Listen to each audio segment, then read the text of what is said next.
Hello, ground passers, and welcome to this episode of Ground Pass. How is everyone doing? Are you missing tennis?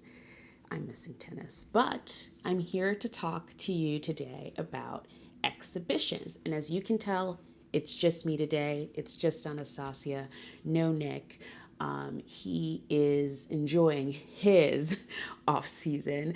But yeah, he'll be back next week where we'll have an episode about next gen.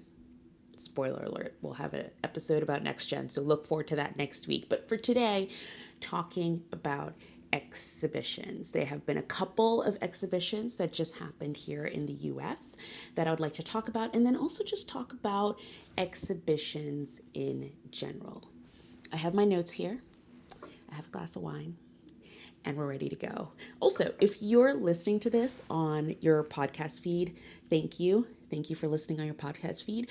But if you are and you want to see some video, because I'm going to be including some video in our YouTube version of the exhibition that happened at Madison Square Garden, link below to our YouTube channel, and you can watch this podcast versus just listen to it. Okay, let's get into it. But before we jump in, wanted to say thank you to everyone who participated in kind of our Ground Pass Awards. It was actually really great for the people who turned in their sort of their favorite tournaments and what matches they liked. It was really nice seeing all of them. I'm going to put some of them here. Look at me. She's a YouTuber, but I'm going to put some of them right here for you to take a look at. And I will link it in our social media as well, so you can follow us on social media. And if you have not participated, you can participate too. I will leave the link to the form where you can screenshot it or save the image, fill it out, post it to social media, tag us in it, and that's how we'll get to see it as well. Now, exhibitions. So if you didn't know, there were two exhibitions that were held over the last few days here in the US. One was in New York, and then the other one was in North Carolina, in Charlotte, North Carolina.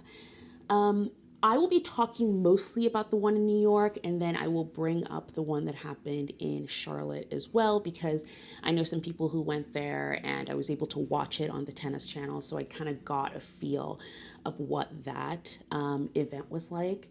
But I will mostly be talking about the one that happened here in New York at the Madison Square Garden that I attended and what the experience was like.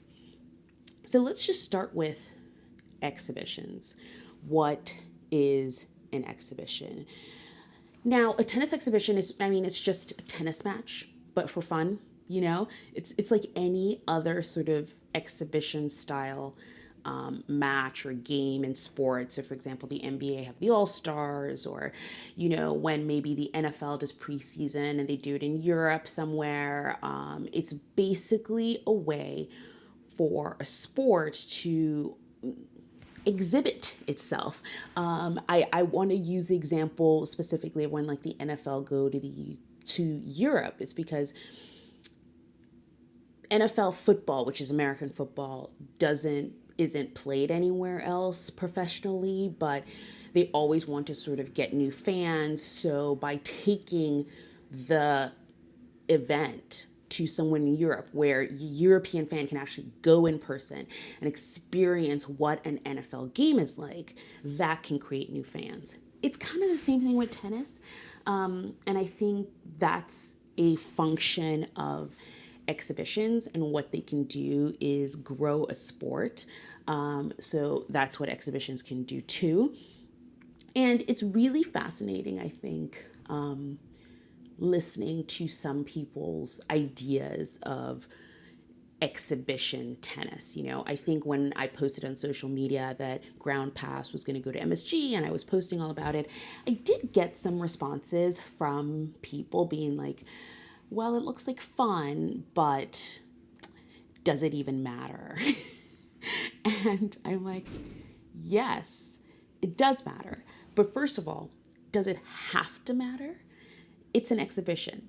It's not for points. It's not for a trophy, even though they did all get trophies for, well, not everyone, but the winners of the matches got sort of like nominal trophies and things like that. I'm sure there was prize money or at least appearance fees, if anything.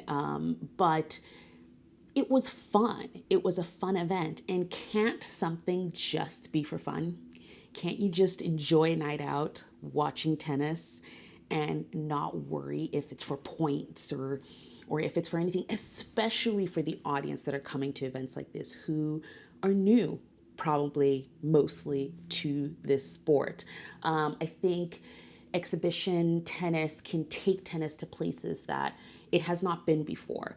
I think an easy example this season that you can call on is the Riyadh season exhibition or any of the exhibitions that have happened in Saudi Arabia, because it's taking tennis to a place that it hasn't been before. But let's look way back. For example, when Rafa Nadal and Roger Federer played in an exhibition in South Africa, there is no tournament like of a sort of 250, 500, 1000 level or Grand Slam in South Africa. The chances that that audience would have seen Federer and Nadal live other than that exhibition is slim to none in South Africa, but they got the opportunity to do it when they had an exhibition there. So I think, there are a few diehard fans, I think, who think, oh, it doesn't matter, there are no points, so why should I care about this exhibition? But I think in those cases, I always say, just think outside of the box a little bit. A lot of people who go to these tournaments don't watch tennis regularly, if at all. They're going there because it's a fun time and they're excited to see these players, or it's in a location where they usually don't have the opportunity to see these tennis players in person, and hence they're there. So that's a general just thought on exhibitions. I love them.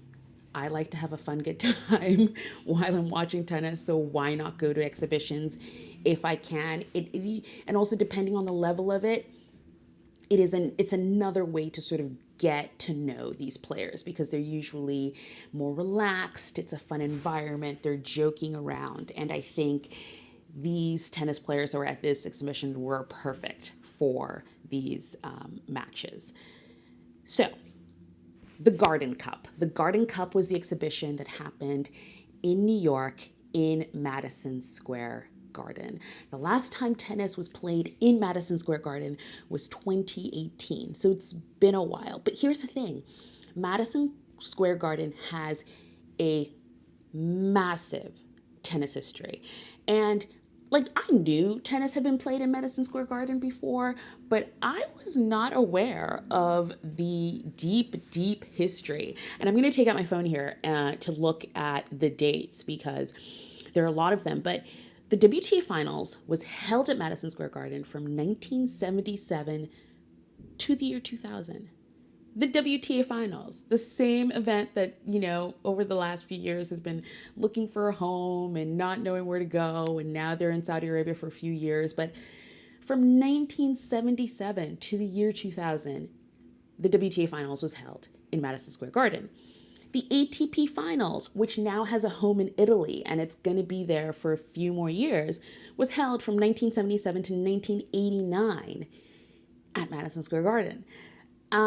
So Madison Square Garden has a really, really long and storied history with tennis, and it is so exciting to see it back. The last thing that was played there were the tiebreak tens, which was another exhibition. So it's nice to see that they're bringing the exhibition back.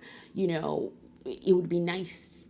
This was, I think, a very successful event, so it would be really interesting to see if it comes back next year, maybe in a different format, if it just keeps growing and growing, and maybe we can bring back tennis to Madison Square Garden on a regular basis. I think that would be a really, really, really great thing. If you hear the ambulances and things going by, we're in New York, baby. Those are just the sounds that you hear here. But yeah, so that's the history of tennis in Madison Square Garden. What was this event like? I mean, I didn't know what to expect. Madison Square Garden is a really, really large venue. I think it's over 15,000 people in that venue. It's like a really, really large venue. In fact, let me look. Let me see what the capacity of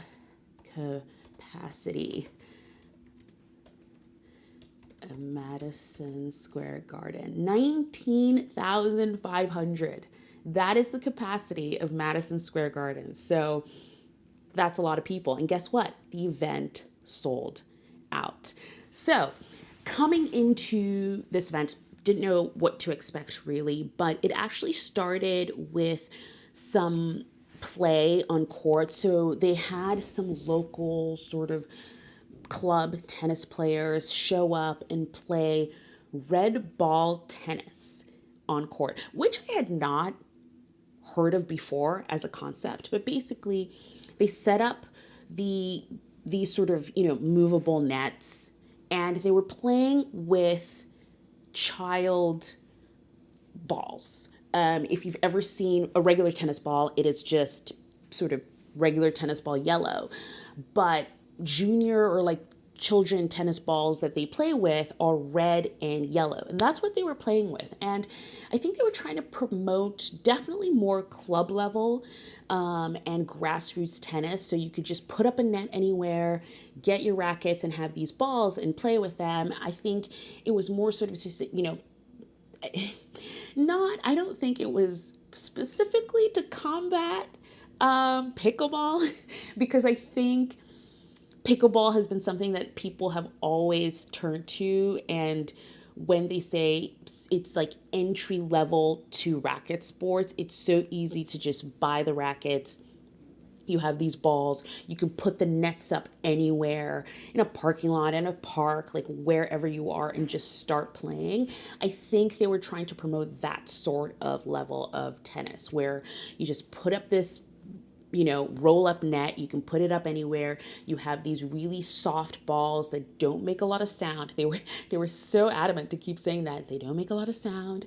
And you could have 4 people to a court, kind of doubles like, but you're just playing with a singles match. So 2 people playing on each side. So it was very interesting. I liked it. I think it was really cool to have sort of the opportunity to play tennis in Madison Square Garden, all these community players who were there. So I thought for them, that must have been like pretty cool. But that's how it started off. And then it went on to a junior tournament. So as kind of an opener, as the audience were coming in, 2 junior players got to sort of open up the event. So as the audience was coming in, you had 2 junior players. Their names were Annika and Kristina Penikova. They basically opened up the event by playing a little a set of tennis to open up the event. I think they also said they're actually going to be at the Junior Australian Open, which I thought was really cool. They're sisters and they're twins, so that was really cool. And yeah, so it was nice seeing them play. It was a really good sort of opening set of tennis. And then the main event began. And it began with Emma Navarro and Jessica Pegula.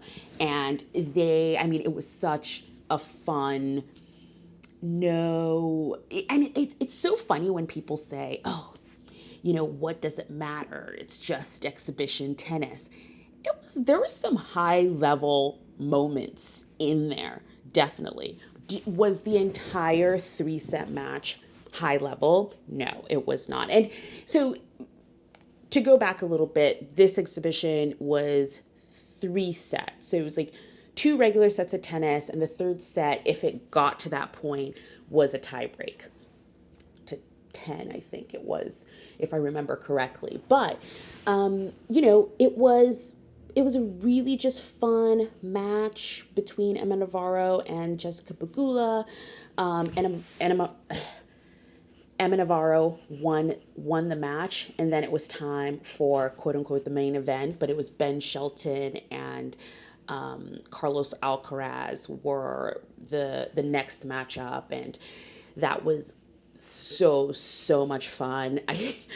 Ben Shelton was throwing himself around the court, which I just kept, in the back of my mind, I just kept saying, Australian Open, Ben, we still have the Australian Open. But he was so physical in the match, throwing himself around, having a great time. And it was just a fun event. And it was a massive, massive crowd. Again, it was sold out. Everyone was having fun.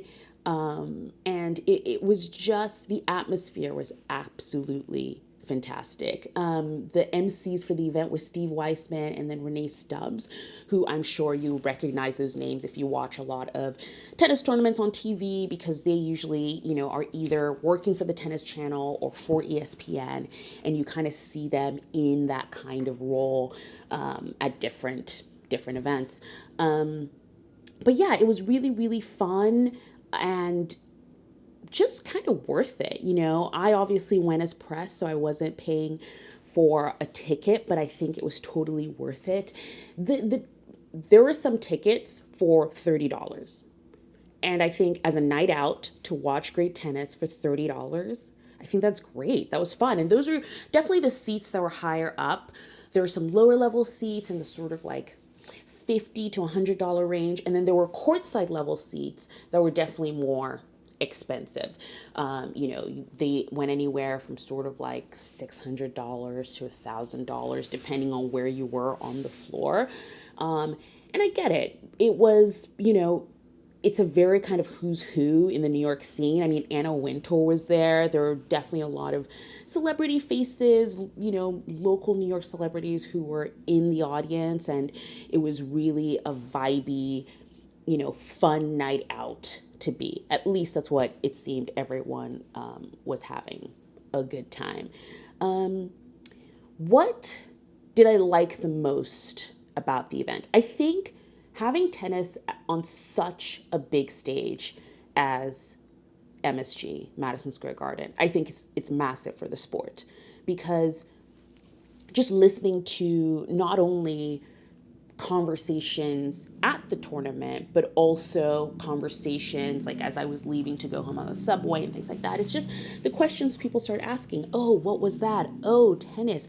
Oh, it's like the US Open. Oh, I'll watch that. Or, it's just people getting interested and involved in the sport because it is on such a big stage. I think that was massive. I loved that as a fan of the sport.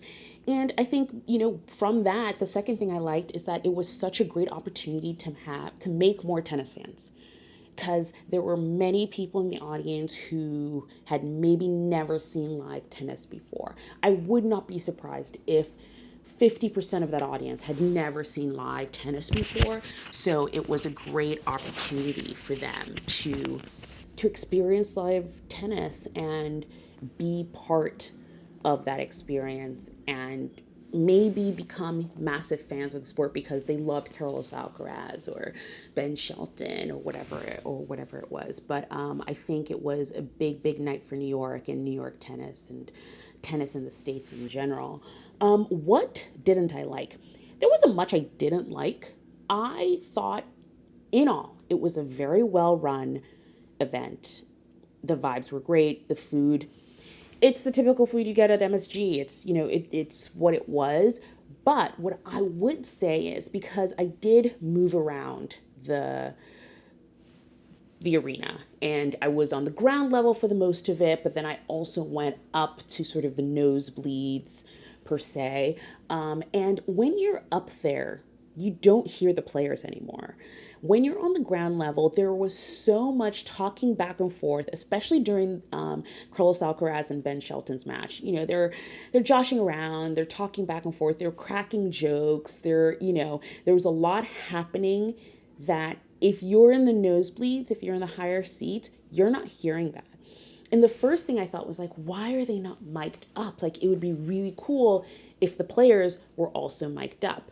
And maybe that's something they'll do in the future. I think mic'd up tennis in general is something I'm very fascinated by. Ever since I watched it at the, City Open, the DC Open, mic'd up doubles players. And I know it was part of an experiment with the ATP, but I think it was really great. I mean, for the most part, you're just, the players were just like, come on, you got, it was just all encouragement. But especially at an exhibition where Ben Shelton and Carlos Alcaraz are joking around, I want to hear that from everywhere, So I think that could have been, or that could be something that they look at in future years and maybe add to the event. But yeah, in general, spot on. It was great. Loved every moment of it. If you don't follow us on social media, you should, because I took a lot of photos. I took a lot of photos.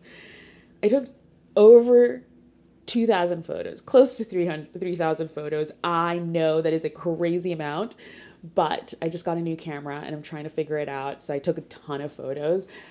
So follow us on social media. You'll see all the photos. Well, a selection of the photos that I took from the event. And if you, again, are watching this or listening to this on a podcast app, watch this on YouTube and I will post the photos everywhere so you can take a look at them. And I can at least post some fraction of the photos that I took at this event.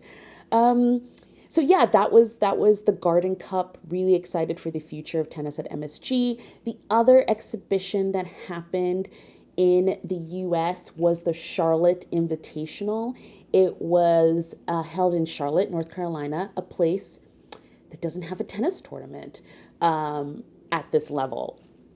The arena they played at was also another, MSG holds a lot of things. It's the home of the Knicks. It's the Knicks are a basketball team, for those who don't know, a lot of concerts and things like that. And the venue that tennis was played at in Charlotte was very similar. And it was the first time that they had also held a tennis tournament or exhibition or anything like that. So it was, I think, very exciting for them. They also sold out.